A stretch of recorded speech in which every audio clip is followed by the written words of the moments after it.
To see the example of how to index and search image-based document, we will go over this notebook, the multimodal PDF. We have the same visual improvements as always. Now let's load some PDF. We have here a PDF for a manual for a device that I purchased. So remember, we are not going to use the text aspect of this PDF because we are afraid that we might miss a lot of the visual cues that are in the image. Therefore, we will just take the PDF and convert it into image. We will do that for all the PDFs in this directory. I downloaded all the manuals of this device. We see that we have a few images here, all from this user guide. Let's see a quick view of how it looks. So these are the pages. As you can guess, there are some titles and images and explanation of each one of the buttons and options in this device. It's a simple example, but it represents nicely the capabilities of image models. So now let's download the image model, the called Pali model. We are loading it as usually from the Hugging Face hub. Takes a few seconds to download all the parameters of the models. Okay, so now we have the model and we can start encoding images. We'll take the first image from the PDFs that we just converted and we'll create embedding. It takes a bit of a time because, as you can guess, we are loading the image into the GPU and then we are running the model on it and calculate all the embedding weights. Let's see, what did we get? If you remember, we started to discuss about quantization. So remember that now we are using float 16 as the base for our encoding.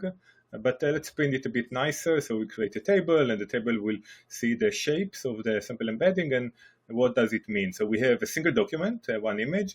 We have more than 1,000 tokens and the vector size is 188. Remember, so this is a single image, single document, and we didn't do any chunking. We just convert it into a set of multi-vectors, more than 1,000 to be exact, and the vector size of each of these vectors is 128. So now it's time to load it into a vector database. Here I'm using this in-memory vector database, but as you can guess, there are a few other options out there, some of them local, some of them remote, and they will have the same capabilities. We create a client, we calculate the vector size, the 128 that we need to create the parameters of our database. We defined the concept of multi-vector. So this is one enhancement to the way that we created vectors before. Before we had, for each chunk, a single vector. Now we have a single document that is encoded into 1,000 or so vectors, and all of them are pointing to the same document. This is the multi-vector that we want to create. This database and a few others that support this functionality. Next, we're going to do the quantization. As we discussed before, if we have too many vectors, it will take a lot of memory and time to store the data, index the data, search the data. So we'll create a simple quantization. Here we're using a scalar quantization that we discussed. So we are using 8-bit instead of 16-bit to represent each one of the values. We're going to do a sampling to the quantile of 0.99. So remember, we don't have the outliers that we might have in a regular distribution. And we also allow the database to put some of the data on disk because we're not sure that our machine will be able to handle everything in RAM, although it will improve the performance. So now we have those definitions. It's time to create the collection. We are giving it a name and the parameters that we just defined, the multi-vector and the quantization. And this is a quick process. We're just creating and defining the collection. Now we need to upload, upsert the images to the vector database. Because it's a sensitive process, we can have this kind of a helper function that will do retries automatically. So we are doing this decoration on the regular function of the upsert. And now it's time to do the actual upsert. So we're going to have a progress bar to show us where we are. We calculate how many images overall we need. We can use batching. This is important because it's a long process and we might have hundreds and thousands of images if we do them one by one. We're missing many of the capabilities of our modern GPUs. So here I'm using the batch size of 4. We go over each one of the documents and we will do the encoding. And after the encoding, we will create point and we'll upsert the point into the vector database with some IDs and some payload that will allow us also to retrieve the images later on. So let's start the process. It will take a couple of minutes.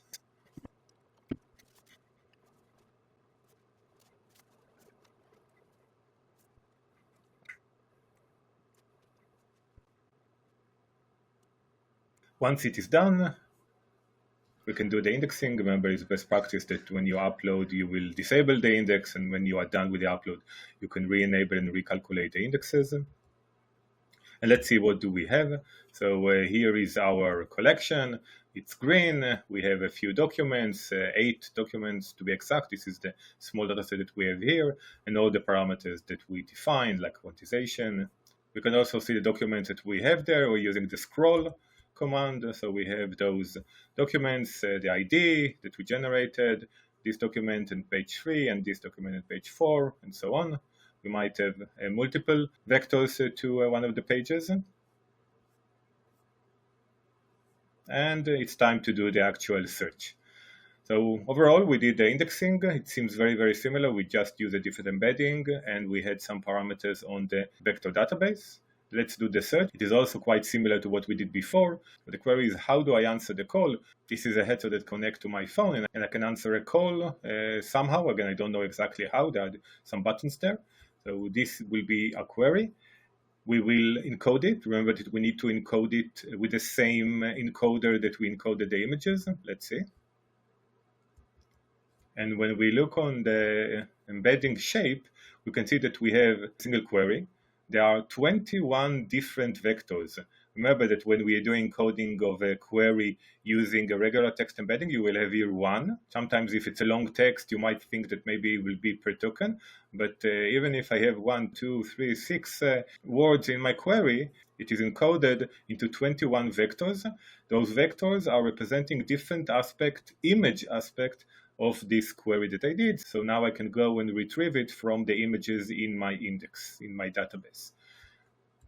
We'll turn it into a multi-vector query and do the search. Search is very, very quick. It's exactly like the queries that we did before. We only calculate the distance between the vectors, and we have those results.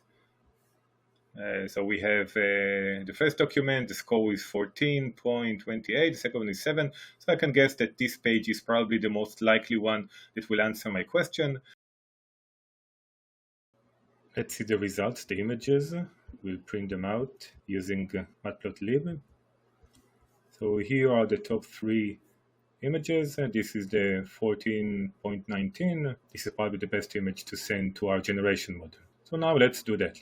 Let's call the generation model using the retrieve documents, but this document is an image. We encode the image to the format of the LLM. So this is the big image. Now it's encoded in base 64. And we can call Claude 3.5. We'll provide the image, we'll provide the query text, and let's see how the reply goes.